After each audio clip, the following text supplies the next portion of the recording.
All right, what's up, guys?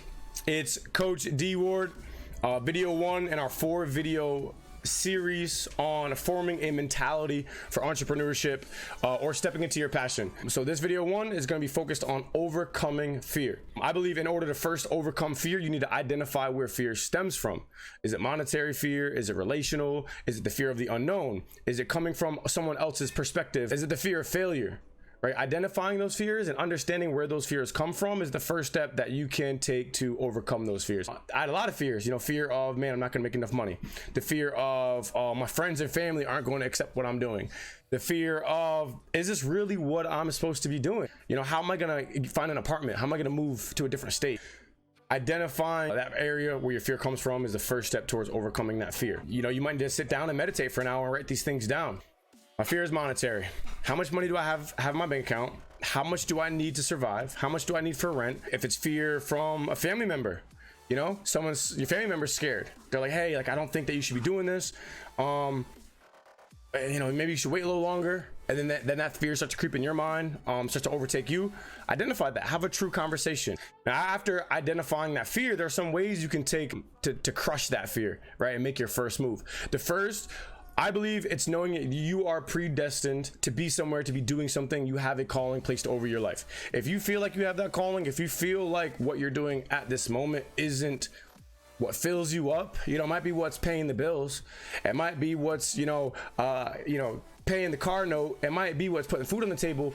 But is it filling you up? Do you feel like you are being fulfilled in that? Every person here on earth has a purpose. I honestly truly believe that. Everybody has a purpose, has a calling, was designed specifically for a cause. Knowing that can give you the confidence and assurance you need to take that first step. I honestly believe God has predestined everybody for a purpose, everybody for a calling. And if you are not operating in that calling, that's when you get those feelings. You know what I'm saying? You go to the office, you sit down, you're just like, something's pulling at you. Something's dying inside a little bit. Something just isn't right. Yeah, because you're not in your purpose. Being able to crush that fear and say, okay, listen, I'm predestined for something. I have a calling. I know that I can make a step. I have the confidence. I have the assurance I need to go do that. Next, I believe after knowing that, it's knowing that you are the one that has to make the tough decisions. No one else, you. And it's something I had to learn the hard way. When I was kind of constantly always outsourcing what I thought or what I needed. I have to make the tough decisions. You have to make the tough decisions. Nobody can make the tough decisions for you. You need support. You need encouragement. You need to make sure everyone is on the same page, of course. But at the end of the day, it's you. You have to make the tough decisions. So it's understanding that, embracing that, loving that. The next thing after that, I believe, is knowing that failure is inevitable. Failure is going to happen. But not all failure needs to stop your progress. Failure is necessary for growth. It's only in those times of being uncomfortable that you will grow. Failure is necessary. You have to have it. Embrace it. Visualize failure.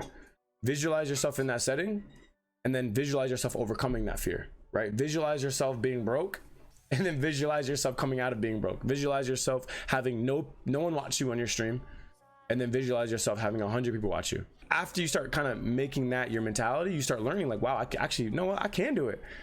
This isn't so bad. We'll go through the steps one more time before we get to the last point. Overcoming fear.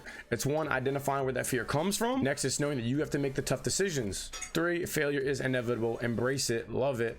And then lastly, most importantly, you got to do what makes you happy and fulfills you. At the end of the day, do not dream someone else's dream. Do not do it just because your parents wanted you to do it. Don't just do it because you think that it's going to make you look cool. You don't need that to drive that Beamer. You don't need to drive that Audi. You don't need to drive that Range Rover. But if those things are because you want to impress somebody or look good to somebody, then it's a problem. Identify your ideal lifestyle. If it's working a 9-to-5, awesome, great, do that. If it's owning a business and working kind of all the time, great, do that, awesome.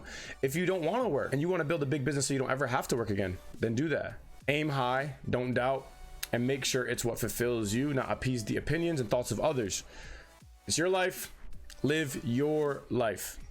In my personal experience, these things helped out a lot. It helped me overcome those times where I didn't have enough money to pay the rent. A lot of these things really help me overcome that, and it's something that I wanted to know. I should have known back then, but in that moment I didn't know. So I hope that this can help somebody when they're going through those mental states, that they can see this, come to some perspective and see that you can do it, can happen. All right, that's what I got.